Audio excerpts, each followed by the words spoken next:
कांग्रेस ने अपने पुराने ईमानदार सहयोगी के साथ सत्ता की लालच में जिस तरीके से धोखा देने का काम किया, स्वाभाविक है डीएमके जैसी पार्टियां उससे दूरी रखेंगी। ये वही ममता बनर्जी जी हैं जिनके बारे में जिस तरीके से राहुल गांधी जी के द्वारा बंगाल चुनाव के दौरान अपशब्दों का इस्तेमाल किया गया था। ये अलायंस कहीं ना कहीं एक समझौता है, एक दूसरे की बुराइयों को छुपाने के लिए, एक दूसरे की कमजोरी को छुपाने के लिए। जिस तरीके से तथाकथित इंडिया अलायंस में ही दरारें देखने को मिल रही हैं, जिस तरीके से डीएमके की नाराजगी, और स्वाभाविक है कांग्रेस ने अपने पुराने ईमानदार सहयोगी के साथ सत्ता की लालच में जिस तरीके से धोखा देने का काम किया, स्वाभाविक है डीएमके जैसी पार्टियां उससे दूरी रखेंगी। ताज्जुब तो मुझे ममता जी का है कि जिस उत्साह के साथ ममता जी इस बार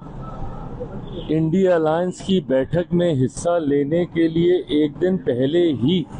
वहां पर उपस्थित हो गई हैं। ये वही ममता बनर्जी जी हैं जिनके बारे में जिस तरीके से राहुल गांधी जी के द्वारा बंगाल चुनाव के दौरान अपशब्दों का इस्तेमाल किया गया था, उनके भ्रष्टाचार, उनकी पार्टी के द्वारा हिंसा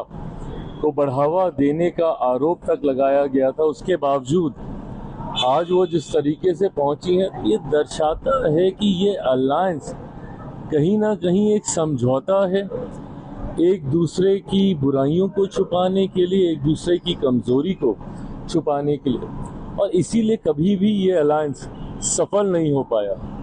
आज पुनः ये लोग एक बार बैठ रहे हैं रणनीतियों को तय करने के लिए, बट इतिहास गवाह रहा है कि जब जब अलायंस को एकजुट रहने की जरूरत थी तो अपने लालच में इन लोगों ने एक दूसरे को ही धोखा देने का काम किया है। तो ऐसे में ऐसी बैठकों के कोई मायने नहीं रहते। राजनीति हो या क्रिकेट,